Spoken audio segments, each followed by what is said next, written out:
یو ځل ټول په جمع درود شریف ووایو. اللهم صل وسلم علی سیدنا و مولانا محمد و آله و صحبه اجمعین. د ټولو نه مخکې خو زه د دې خپلې ضلعې د الله 400 د عالمي مجلس تحفظ ختم نبوت د ټولو مشرانو، هغه د ضلعې مشران دي او که تحصیل مشران دي، هغوی ته په دغه اجتماع باندې خراج تحسین پیش کوم او دا یو ډاډ ورکوم چې انشاءالله العزیز تاسو یو ډېر لوی مذهبي شرعي مقصد کې چې د عقیدې سره تعلق لري هغې کې لګیا یې او کوشش او محنت کوئ او انشاءالله د ټولې ضلع 400 هر یو مسلمان به که خیر انشاءالله په هر میدان کې ستاسو سره شانه بشان انشاءالله العزیز ولاړی که خیر. او د خدای پاک فضل دی څنګه چې محترم رور شیخ التفسیر حضرت مولانا حزب الله جان صاحب دامت برکاتهم فرمایل خپله کارګزاریم څه ناڅه بیان کړه درته او د نور اجتماعاتو متعلق هم درته هغه خپل تاریخ وغیره بیان کړل. بنیاد دا دی د مارونو د ختم نبوت عقیده دې باندې خو زما په خیال چې نن سبا ټول ماشومان او لوی هم پوه دي او هر چاته پته ده چې یاره د ختم نبوت څه شی دی،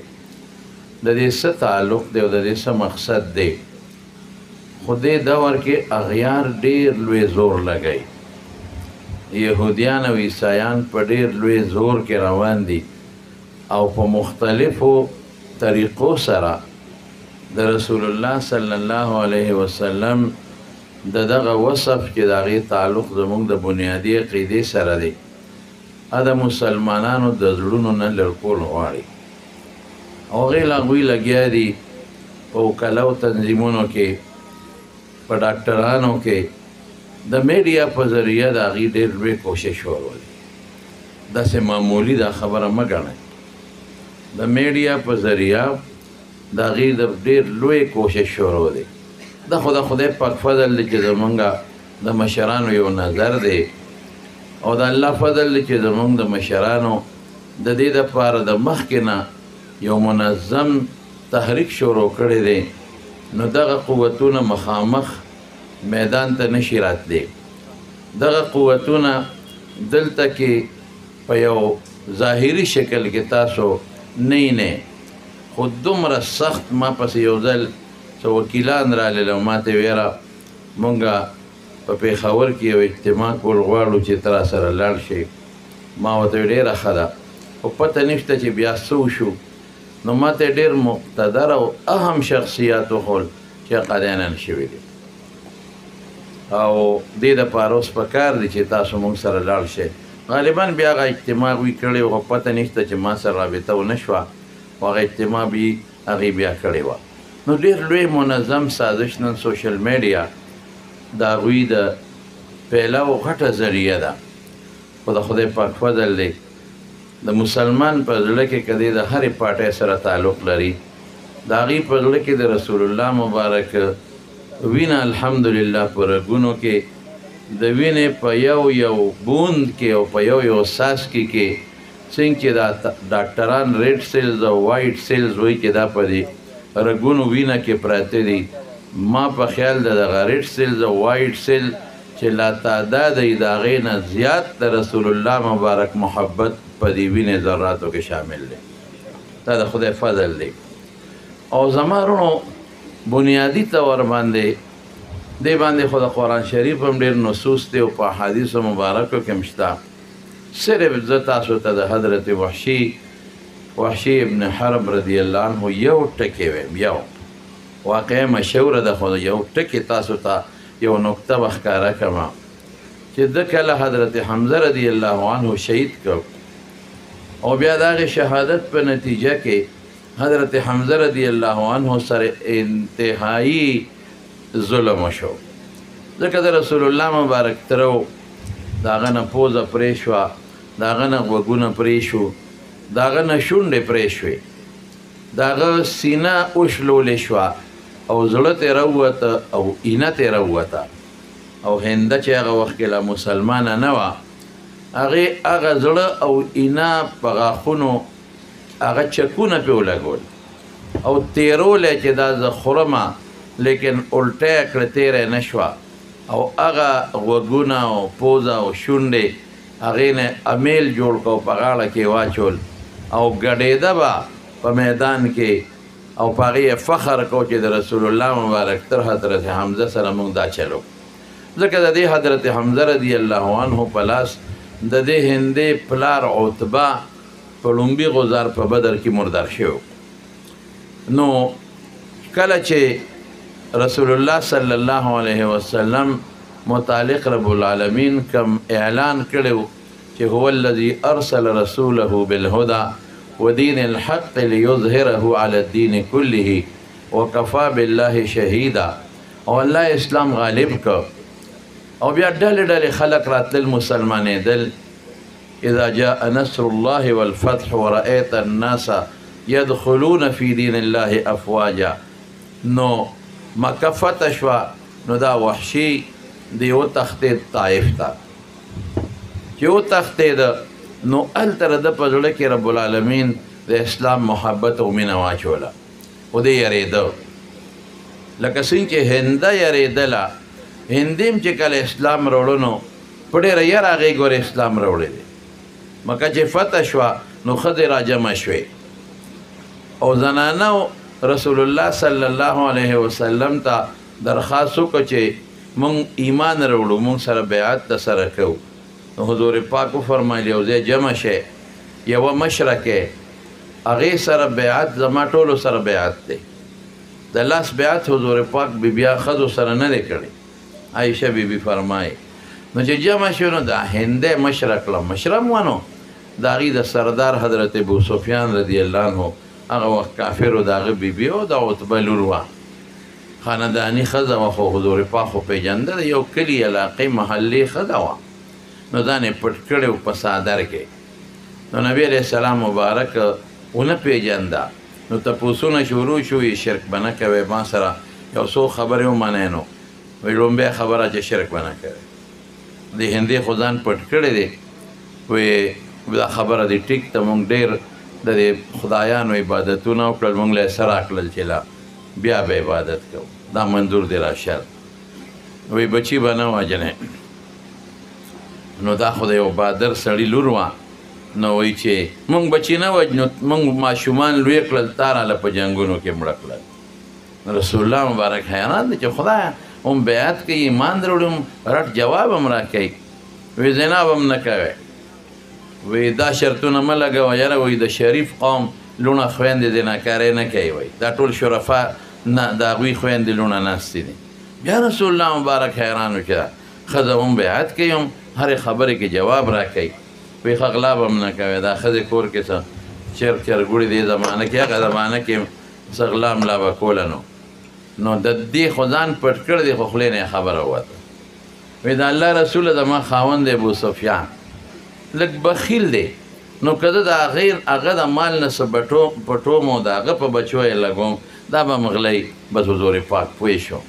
وی انت هند بنت عتبه وی ته هندی څه خاوند نوم چې دی واغی هنده د عتبه لورې څه نو دا پره پیدا شوه وی او د الله رسوله زه هندی ما خو ځان پټ کړی و چې ډله کې به معاف شمه او به بخلی شم ولې چې ما ستا تره سره ډېر لوی ظلم کړی داسې ظلم چې په کائناتو کې چا سره نه دی شوی چې د هغه غوښې په دې ځمکه ټوکړې ټوکړې پرتې وې لکه انسان چې قرباني وکړي او سرمن ته وباسي او هغې نه پس ټوکړې ټوکړې پرتې چې رسول الله مبارک پې دومره خفه و چې حضرت صفیه راتله او حضرت زبیر ته رسول الله مبارک حکم وکړ چې مور دې منې کړه ځکه ښځې په زړه کمزوري دي تړه نه شي ټینګولی او زبیر بهادر انسان و یو لوی مجاهد انسان و تکړه چې څنګه ورغی او مور ته ودرېد حضرت صفیې ته او وی مورې مه ورځه نو دومره بادره وه چې هغې د خپل زوی له د سینه کې داسې غزار ورکړه چې زوی هلته وغورځو وی ته ما د خپل رور د ملاقات نه منې کې وی مورې رسول الله مبارک فرمایي چې ودرېږه بس نیغه ودرېده بیا قدم وانه غېسته وایي زه پوهیم چې د مار واره ما ولې منې کوي زه به نوحې ویرونه او چغې به نه وامه صرف ما له دې اجازت راکړي د خپل رور ته یو مبارکباد پیش کوم نو حضور پاک اجازت ورکړه وی رورې نن به خلک وي چې صفیه به ویر کوي جاړي به او چغې به وایي او خفه به وي زه تاله مبارکباد در کوم چې د الله په دین کې تا ته دومره عظیمه قرباني حاصله شوه او سید الشهدا لقب میلو شو نو وحشي ابن حرب چونکې وجلی شهید کړی نو وحشي ابن حرب طایف کې اړه اسلام ته وشو خو بیا یېرېده چې ما خو ډېر سنګین جرم کړی دی نو هسې نه چې زه لاړ شم او رسول الله مبارک ایمان هم قبول نشي او مرګ خو دی خو په جنجال ونړم چې وایي ستا ایمان نه قبلېږي نو چا ورته ویله که استازي ځي او پیغمبر علیه السلام استازو ته غوسې نه کوي هر قوم خپل خپل استازی لګي نو ته په دې استازو داخل شه نو چې دې کله راغی خیر هغه واقع اوږده د وخت کم دی علما نور هم تشریف فرما دي ودرېد رسول الله مبارک ته نو نبی علیه السلام خوب پېژن چې دا وحشي دی وی انت وحشیون نو د سر ښکته کوي او انت قتلت حمزه تا حمزه وجلی دی داسې نه وایي چې نه دروغ راځي او داسې هم نه وایي چې او یو ډاډهوالی راځي وی قد کان من الامر ما بلغکا صاحب چې تا ته څه رسېدلي دي ټیک دي وی طاقت به ولري ان تغیب وجهک مني چې دا ما نه لږ ځان یو طرف ته کې او جهاد له دې ولېږم چې تا ته ګورم ما ته د خپل تره حضرت حمزه هغه پرې کړي شونډې او پوز او غوږونه یادېږي وی بلکل لاړ جهاد له خیره خو ځان له اوږد تاریخ ته زما یو رکوټې ټکي کې غرض دی چې کله مسلمة الکذاب د نبوت دعوه وکړله او د هغه خلاف یو مضبوط جهاد وشو د حضرت ابوبکر صدیق رضی الله عنه په دور کې چې په هغې کې ډېر زیات په سوونو صحابه کرام شهیدان شو هر څه رسته شو فتوحات رسته شو انتظامی امور رسته شو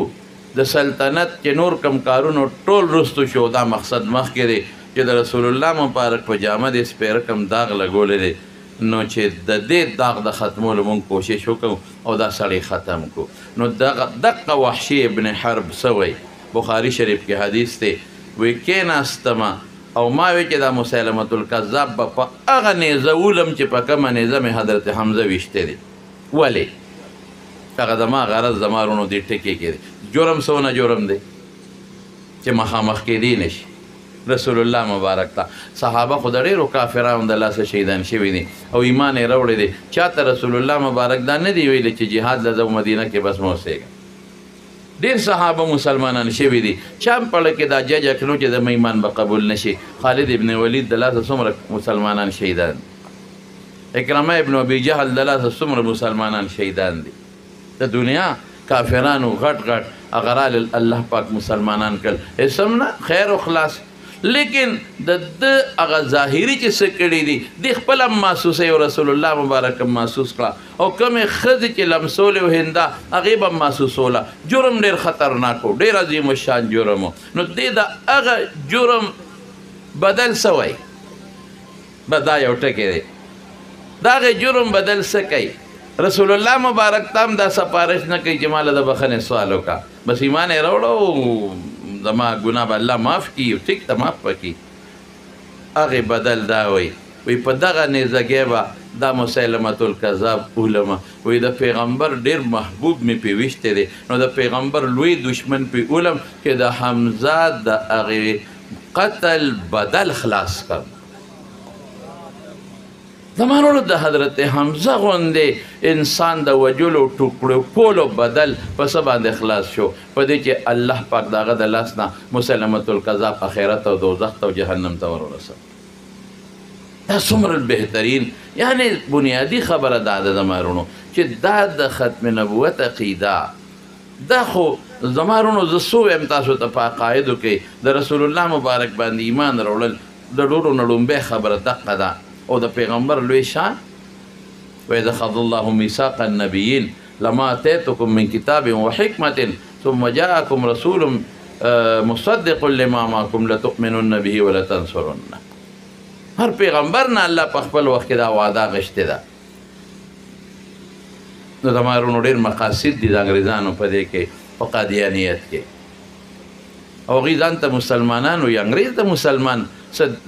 دغه کوي چې ځان ته مسلمان وي انګریز د اسلام لا د هغوی د هغه باطل اسلام مرسته کوي دې کې د هغوی پشپناهي یو ډېره خطرناکه ده او الحمدلله د ختم نبوت د ملګرو بیداري مهم روان دی عوام بیدار دي علما بیدار دي خو یو مهرباني پکار ده ادا چې دا نوې تعلیم یافته خلکو باندې لږ محنت پکار دی بالخصوص په دې سوشل میډیا باندې د دې دپاره مستقل یو دعوت چلول پکار دی الحمدلله چلیږي خو زمونږ ملګري تر اوسه پورې د جواب په سلسله کې د دفاع په سلسله کې روان دي د هغې د خبرو جوابونه کوي د هغې بلا په شلګونو چینلې دي او په هغې په مختلفو طریقو لګیا دي او دا نوې تعلیم یافته طبقات هغې نه متاثر کېږي نو دا دفاع په شکل کې شکر دی زمونږ کار ښه روان دی او د اقدام په شکل کې هغسې نه دی څنګه چې هغوی کوي او شکر دی عالمي مجلس تحفظ ختم نبوت چې څه وکړل که نه په خلکو یې د عقیده وپېژندله د چا نه پېژندله ځای په ځای چې کوم اجتماعات وشو ځای په ځای زه وایم چې تاسو په میاشت کې یو اجتماع خامخا کوئ په میاشت کې نه ځایم چې په 15 ورځې کې اجتماع کوئ د دې نه غټه دیني فریضه بله کم ده او د دې وخت په تقاضا کې او دې باندې هم زموږ ملګري نه فکرمند کېږي دا دونه آبادي او بلډینګ جوړ شو او مولانا صاحب راته مولانا حزب الله جان صاحب وایي چېرې دا بلډینګ دومره په صحیح طریقه جوړ شو نور هم پکې کار پاتې دی د دې مسلمانانو د وینې او بچي د پیغمبر مبارک د ناموس نه قربان د دې د جوړولو لپاره مهم نه دی چلېدلی مهم نه دی چلېدلی دقسې ملګرو په خپل منځ کې سره خبرې کړي دي دا وشو داسې کلي په کلي او ځای په ځای مهم چلېدلی وي نو دا بلډینګ څه کوي چې مسلمانان د پیغمبر د ناموس دومره محبت لري چې لس چنده بلډینګ به داسې جوړ شي انشاءالله العزیز موږ ته خپلې 400 غیور مسلمانان معلوم دی الحمدلله نو زموږ دارونه که د ضلعې مشران دي او که د تحصیل مشران دي قسم دی زه خو ته ډېر زیات خوشحاله یم ډېر محنت کوي غریبانان علماو پسې ګرځي عوامو پسې ګرځي اجتماعات جوړي په دې ډېرې خرچې کېږي په اجتماعاتو دا څه وړه خبره نه ده نو که تاسو او د دې دپاره لږ نور هم کوشش شروع شي او محنت شروع شي په سکولونو کې او په کالجونو کې او دارنګې په دې نورو ادارو کې چې د وکیلانو تنظیمونه ډاکټرانو تنظیمونه دي او دې کې داسې واړه واړه اجتماعات مقرر شي او جوړ شي او هغې کې تنظیمونه جوړ شي غالبا شته دی هم په بعضو کې شته دی هم خو که داسې وشي چې زمونږ وکلاو کې مستقل یو تنظیم جوړ شي او د هغې اجلاس کېږي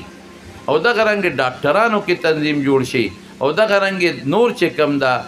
ګروپ په شکل کې کم خلک دي تعلیم یافته په سکول استادانو کې د کالج شته بعضې ما ته معلوم دي او چې څنګه دا د تحصیل او د ضلع زمونږ دا تنظیم متحرک دی چې دغه رنګې دوی سرپرستي کوي او هغه تنظیمونه متحرک کړي نو انشاءالله العزیز انشاءالله دین د الله دی مدد الله کوي موږ صرف د اسبابو په نظر کې مکلف شو نو انشاءالله موږ نه به هم الله په دې کې کار کوي او تپوس به هم رانه د قیامت په ورځ کېږي انشاءالله که خیر نو موږ به هغې له ځان به تیارو باقي دا د مارونو بلډینګ دی دې کې خو زه به څه ویم چې مدرسه جوړېږي خو ځان نه یو محتمم صاحب لري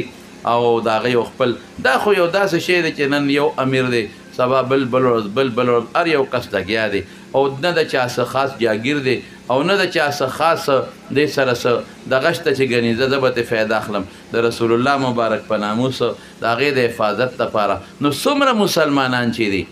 هغه کوشش وکړي دې دپاره چې دا ما بقیه کم کار دی چې دا هم په خیر سرته ورسېږي بیا زه مولانا حزب الله جان صاحب دامت برکاتهم د هغه د ضلعې تنظیم او د تحصیل کې د ختم نبوت کم تنظیمونه دي هغې ته خراج تحسین پیش کوم په دې ګرمۍ کې چې تاسو رالی سخته ګرمي ده او په زمونږ فرایضو کې دا داخل دي دا زمونږ مسؤلیت دی چې مونږ دا کوو او بالخصوص زمونږ د ټولو د 400 مشر حضرت مولانا شیخ الحدیث سید محمد گوهر شاه صاحب دامت برکاتهم هغه زمونږ په هر میدان کې دینی میدان کې سرپرستی کوي کړې ده الحمدلله او غټه مدرسه ده د 400 هغه هم په دې سلسله کې الحمدلله په هر دینی مسله کې استعمالیږي او استعمال شوې ده نو زمونږ د ټولو مشر دی په هغه د ټول مونږ راغونډ یو را متفق یو الحمدلله د چنګي او د اریچن یو ځای بل ځای علما کرام هم هغې هم تشریف راوړی دی. نو بس به هر کیف دا زه ډېرو درېدی هم نشم، لږ تکلیف یې راته، خو دا نور هم منظم کول او ځای وخت په وخت په دې کې اجلاسونه کول او اجتماعات کول چې او که تاسو هم په چا پوه شوئ چې چا کې لږ غوندې د قادیانیت ویرس پیدا شوي دي، فورا هلته جلسې کول، هغې خلکو سره بایکاټ کول او چې زمونږ د ملک متفقي، زمونږ د ضلع متفقي، زمونږ په منځ کې اختلافات نی او مسلمانان په یو نقطه باندې متفقي، په یو نقطه زمونږ ملک به مضبوطي، زمونږ ضلع به مضبوطي، زمونږ ورورولي او بایچاري به مضبوطي او په یو نقطه به موږ متفق چې د رسول الله صلی الله علیه وسلم د ناموس ته تحفظ نقطه ده. دې کې که هغه زمونږ د پولیس رونه دي، که هغه د فوج رونه دي، که هغه د ادارو رونه دي، که هغه زمونږ د سکولونو رونه دي، که هغه د خفیه جنسو رونه دي، ټول په دې عقیده متفق دي، ټولو یو نظریه دی، یو سوچ دی، پیغمبر د ټولو دی. زمونږ دپاره لږه خواري پکار ده. وآخر دعوانا ان الحمد لله رب العالمین.